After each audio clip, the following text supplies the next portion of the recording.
Bună ziua from Romania! Kamusta kayo? Magandang araw sa ating lahat. Ito na pala yung continuation nung umalis na yung aking kaibigan kasi meron pa naman kaming time. Kaya dinala namin dito yung Yana sa park. Supposed to be dapat sa zoo.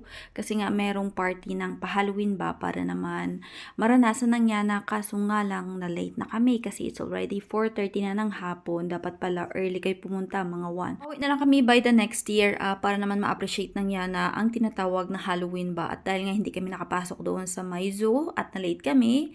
So, naikot-ikot lang muna kami dito sa may park at yan nga yung aking mag-ama. Tapos, nakita pa namin dito yung tita ba niya.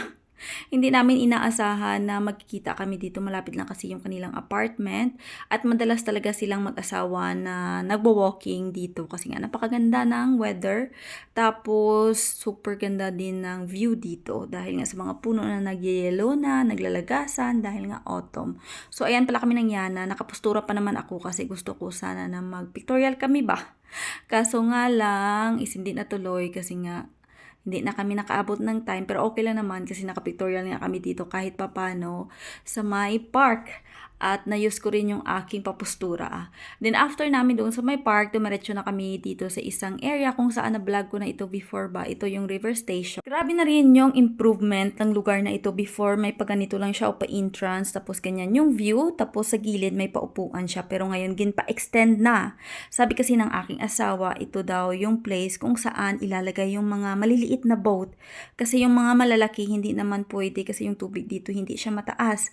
Parang may kahawig na siya sa lugar ng Mangalya. Kung sino man na mga Pinay na nakapunta doon sa Mangalya, magiging ganito yung view dito sa lugar namin. At talaga naman siguro nadagsain ng mga tao dito, especially kapag meron nang nakaparking ng mga boat dito, pero may bayad siya, hindi siya free. So, titingnan natin dyan kasi dyan ilalagay, tapos doon ka sa kabilang area, papasok talaga. And I think maglalagay din sila doon ng mga store para naman kahit papano may mabilhan ka ba ng pagkain. So, ito yung sinasabi ko sa inyo, nalagayan ng mga maliliit na boat, pero meron din diyang mga tao na nangingisda. Pero ewan ko lang kung free ba siya or kailangan mo magbayad. O diba, napakaganda. And I think isa rin ito sa magiging attraction dito sa aming lugar kapag nilagay na dito yung mga boat ba, yung mga tao na gustong mag-rent sa lugar na ito, tapos maglalagay sila dito ng mga lights. Pwede ka talaga dito magtambay, especially kapag summer kasi mahaba na yung araw kaysa gabi. Meron naman ditong isang attraction sa amin during primavera or spring, doon nga sa may Lavanda Garden. At ito yung magiging pangalawa. Hopefully lang talaga na mag-click at maraming mga turista yung pumunta dito sa aming lugar.